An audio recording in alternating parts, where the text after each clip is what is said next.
نحمده ونصلي على رسوله الكريم اما بعد فاعوذ بالله من الشیطان الرجیم بسم اللہ الرحمن الرحیم۔ آج ٹاپک ہے جی ہمارا مثال معتل الفا، علیل حروف علت۔ سب سے پہلا کام ہم نے یہ کرنا ہے کہ حروف علت میں ایک مطابقت کا قاعدہ ہے جسے ہم نے ذہن نشین کر دینا ہے۔ یہ مور اور لیس ہر کلمے کے اندر کہیں نہ کہیں کسی نہ کسی شکل میں موجود ہوگا اور ہمیں اس کو یوز کرنا پڑے گا۔ وہ کیا ہے کہ حروف علت تین ہیں جی، الف، واو، یا۔ تو مطابقت اس کی یہ ہے کہ الف کی ڈیمانڈ ہے کہ اس سے پہلے زبر آئے، واو چاہتی ہے کہ اس سے پہلے پیش آئے، اور یا کی ڈیمانڈ ہے اس سے پہلے کسرہ آئے، زیر آئے۔ یہ آپ کو مطابقت جو ہے وہ ہمیشہ ملے گی۔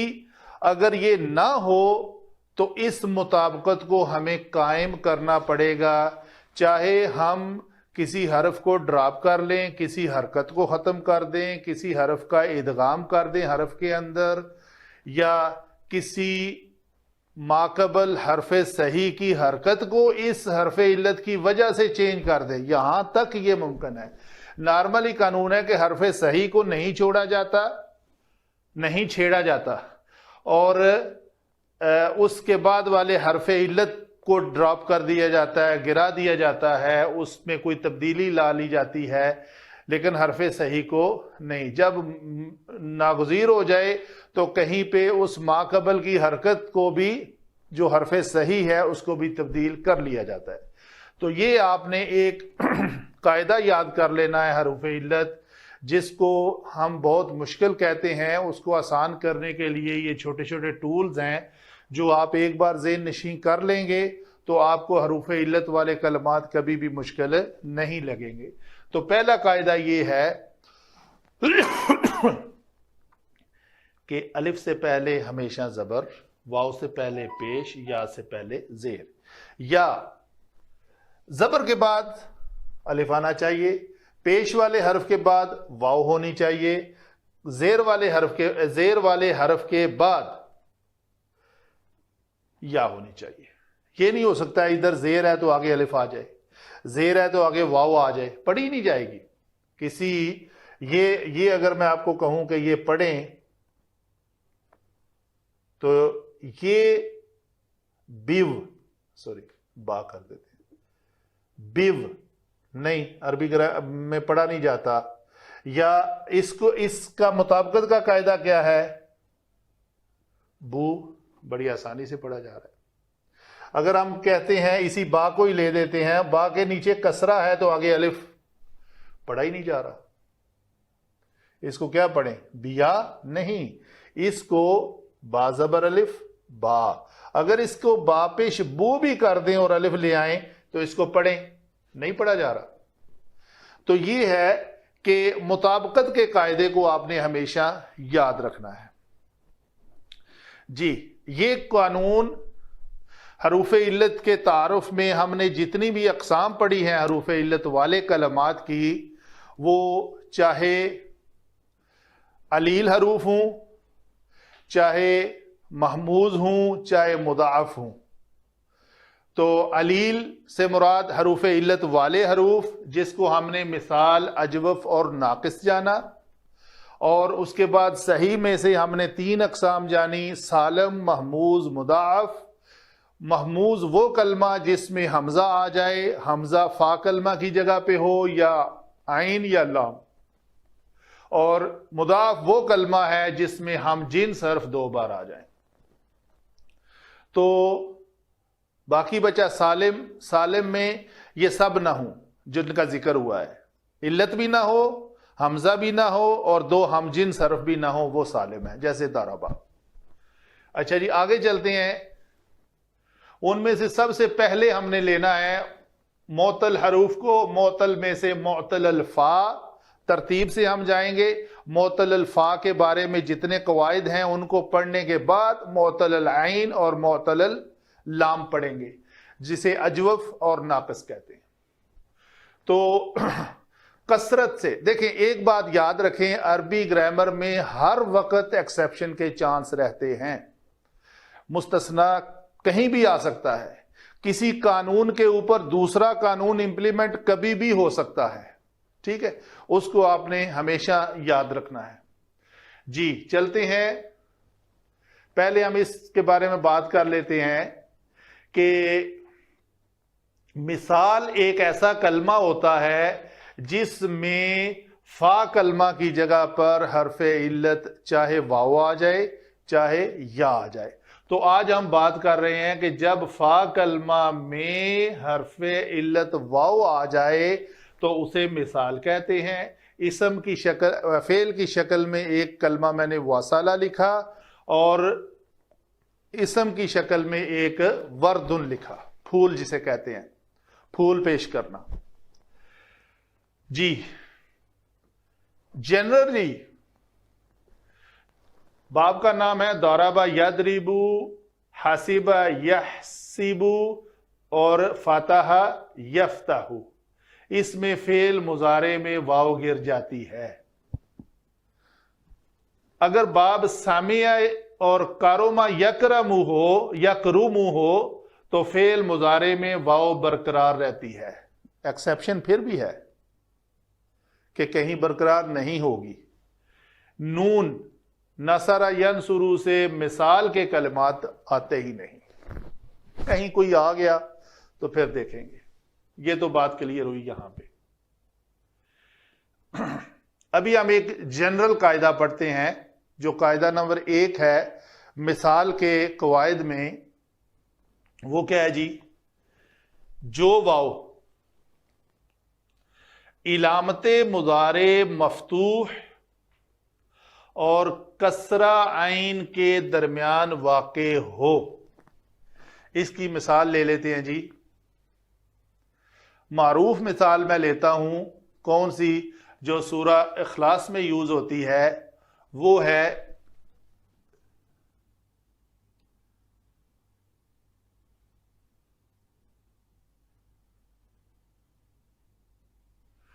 یولیدو۔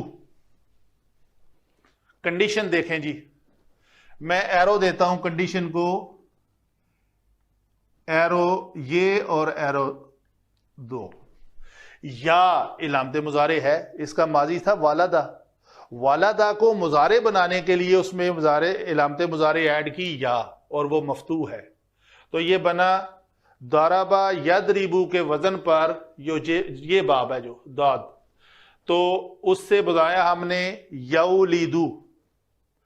تو کیا قاعدہ کیا کہہ رہا ہے کہ جو واو علامت مضارع مفتوح اور کسرہ عین، کسرہ عین سے مراد ہے عین کلمہ کسرہ کے ساتھ ہو، تو یہ لام چونکہ عین کا ماضی بھی لکھ لیتے ہیں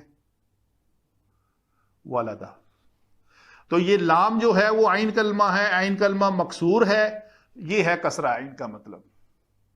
تو یہ دونوں کنڈیشن پوری ہو گئیں تو اس واو کو گر جانا چاہیے۔ دوسری کنڈیشن لیتے ہیں جی۔ دوسری کنڈیشن یہ ہے یا، یہ یا نہیں ہے، یہ نہیں ہے، یہ اردو کا یا ہے، قلم یا مارکر، یہ وہ یا ہے۔ تو یا دوسرے علامت مضارع مفتوح ہی ہو اور فتح عین، کیا جی؟ ایک لفظ ہے وہابہ،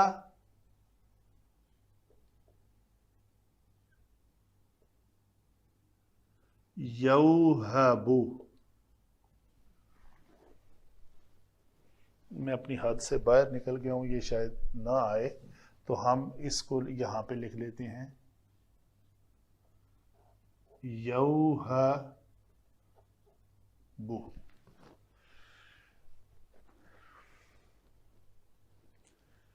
دوسری کنڈیشن دیکھیں جی، علامت مضارع مفتوح ہی ہو اور عین کلمہ جو ہے وہ فتحہ کے ساتھ ہو، یہاں تھا عین کلمہ کسرہ کے ساتھ، یہ کنڈیشن، اور لام کلمہ اگر فتحہ کے ساتھ آ جائے تو دونوں مفتوح ہو گئے، علامت مضارع بھی مفتوح اور عین کلمہ بھی مفتوح.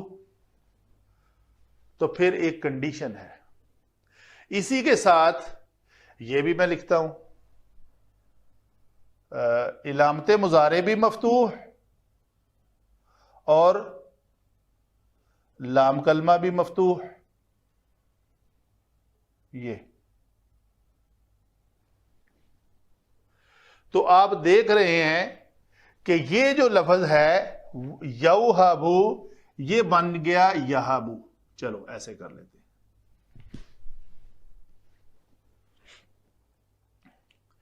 وجل توجلو وہب یوہبو میں علامت مضارع دونوں میں ہی مفتوح ہیں، دونوں میں عین کلمہ مفتوح ہے. فرق کیا ہے کہ جس کا عین یا لام کلمہ حرف حلقی ہو تو وہ واو حذف ہو جاتی ہے. یہاں پہ عین کلمہ حرف حلقی تھا تو واو حذف ہو گئی، یہاں پہ عین کلمہ حرف حلقی نہیں تھا، جیم لام، جیم حرف حلقی نہیں ہے، نہ ہی لام حرف حلقی ہے، تو یہاں پہ وہ واو قائم رہی. تو گویا ثابت یہ ہوا کہ یہ قاعدہ اپنی جنرل شیپ میں اس قاعدے کو بھی اپنے اندر سمویا ہوا ہے. کیسے؟ ہم کہتے ہیں جی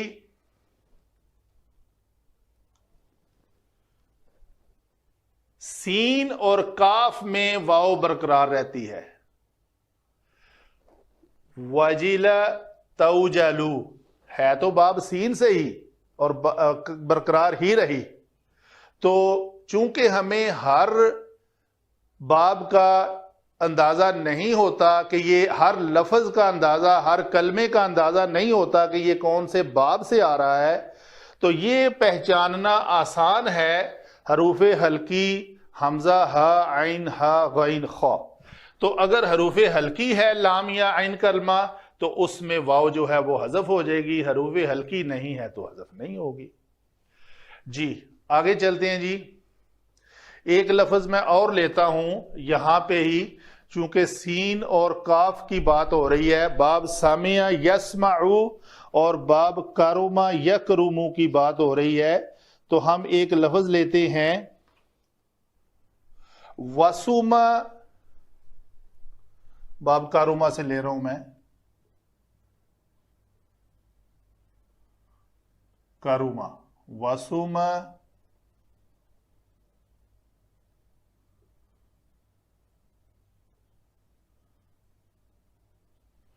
یوسومو. یہ لفظ جو ہے یہ آپ دیکھ رہے ہیں یہ کاروما یکرومو کے وزن پر ہے. ٹھیک ہے جی. تو اس میں کیا ہوگا؟ واو جو ہے وہ قائم رہے گی، واو حذف نہیں ہوگی. اچھا جی، اس کو ذرا اس جملے پہ فٹ کر کے دیکھتے ہیں کہ واو حذف کیوں نہیں ہوئی. جس میں واو حذف ہو جاتی ہے وہ کون کون سی کنڈیشن ہے؟ علامت مضارع مفتوح اور عین کلمہ کسرہ کے ساتھ. علامت مضارع تو مفتوح ہے لیکن عین کلمہ کسرہ کے ساتھ نہیں ہے، حذف نہیں ہوگی. دوسری کنڈیشن ہے یا علامت مضارع مفتوح ہو اور فتحہ کے ساتھ ہو، تو یہ سین فتحہ کے ساتھ نہیں ہے تو نہیں واو حذف ہوگی. تو گویا اس قاعدے کے اندر جامعیت، یہ قاعدہ جامعیت کے ساتھ ہے جو اس کو بھی اپنے اندر سمو لیا ہے جس نے. اچھا جی، ایک بات جو ہم کہہ رہے ہیں علامت مضارع مفتوح ہونا ضروری ہے، دیکھتے ہیں مفتوح نہ ہو تو پھر کیا ہوتا ہے. پھر ہمارے پاس ایک کلمہ ہے ولد یولدو سے ہم یلدو بنا دیتے ہیں، یہاں پہ یہ بن گیا یلدو. اسی طرح اگر ولد یولد سے فعل مضارع مجہول ہو تو وہ کیا بنے گا جی؟ یولد. تو یولد میں واو حذف نہیں ہوگی. اچھا شرط کیوں ہے؟ یہ علامت مضارع کا مفتوح ہونا شرط کیوں ہے؟ پھر آپ کو جامعیت اسی قاعدے میں ملے گی. کیا کہ واو کی ڈیمانڈ ہے کہ اس سے پہلے پیش آئے. تو یولدو میں واو کی اپنی ڈیمانڈ پوری ہو رہی ہے. کیا تک مسئلہ ہے اس کو ہم چھیڑیں. وحیا اوحیا یوحیو افعل یفعل. تو اگر افعل کے وزن پر وحیا کلمہ جس کا واو فا کلمہ واو ہے وہ لیا جائے تو اوحیتو سورۃ نمبر 5 آیت نمبر 111. تو یہ اوحیتو میں یہ واو لین ہے, ہمیں کوئی تبدیلی کرنے کی ضرورت نہیں پڑی. اسی طرح اس کا جب مضارع آیا تو یفعلو کے وزن پر نوحی آ گیا سورۃ نمبر 3 اور آیت نمبر 44. تو نوحی میں واو سے پہلے نون کے اوپر کیا ہے؟ پیش. مطابقت کا قاعدہ ضرورت ہی نہیں ہے. ضرورت کب پڑے گی؟ جب علامت مضارع مفتوح آئے گی تو وہ مشکل پیدا کرے گی. ٹھیک ہے جی, آگے دیکھتے ہیں. یہاں پہ ودد یودد یہ ہے باب فتح یفتح سے. تو یہ ہے باب فتح یفتح. تو فتح یفتح کہہ رہا ہے فعل مضارع میں واو گر جاتی ہے. تو جب ادھر آتے ہیں ہم تو ادھر ہمیں ملتا ہے کہ اگر واو علامت مضارع مفتوح اور کسرہ عین کے درمیان واقع ہو جو ہم نے یہ دیکھا, یا علامت مضارع مفتوح اور فتح عین کے درمیان ہو لیکن کنڈیشنل کہ عین یا لام کلمہ حرف حلقی ہو, جی وہ حروف حلقی ہاں تھا تو ہم نے یوحبو کو یحبو کر لیا. تو آئیں یہاں پہ دیکھتے ہیں یہ دونوں کنڈیشن ہیں. یہ دونوں کنڈیشن کیا ہیں؟ ودد یودد. تو ہم اس واو کو حذف کر دیں یا نہ کریں؟ کیا ہونا کیا چاہیے؟ فتح عین علامت مضارع یہ دونوں تو پوری ہو رہی ہیں. علامت مضارع بھی مفتوح ہے اور عین کلمہ بھی مفتوح ہے, لیکن چونکہ جس کا عین اور لام کلمہ حروف حلقی ہوگا تو وہ گرے گی. یہاں پہ عین کلمہ حروف حلقی نہیں ہے تو یہ واو برقرار رہے گی. تو واو برقرار رہنے سے پھر آگے ایک اور کلیہ آ جائے گا جو ساکن ہے, اور یہ اصل میں مضاعف کا کلیہ آ گیا ہے. تو وہ ہم اس مضاعف کے ٹاپک میں جا کر پڑھیں گے. ہم اپنے ٹاپک پہ رہتے ہیں. تو یہ کلمہ بھی اسی ہی شکل کا ہے. تو گویا میں نے آپ کو مثالیں قرآن پاک سے دی ہیں اور مثال کلمے کے بارے میں جامعیت کے ساتھ پوری انفارمیشن ہینڈ اوور کر دی ہے. اگر آپ اس کو لکھیں, پڑھیں, الفاظ کو تلاش کریں, ایسے کلمات جس سے پہلے جس کا فا کلمہ واو ہو اس میں فعل ماضی میں تو کوئی تبدیلی آتی نہیں, اور فعل مضارع میں جو تبدیلیاں آتی ہیں وہ کس شکل میں ہیں وہ میں نے ساری آپ کے ساتھ شیئر کر دی ایک قاعدے کو ایکسپلین کرتے ہوئے. وما علینا الا البلاغ المبین.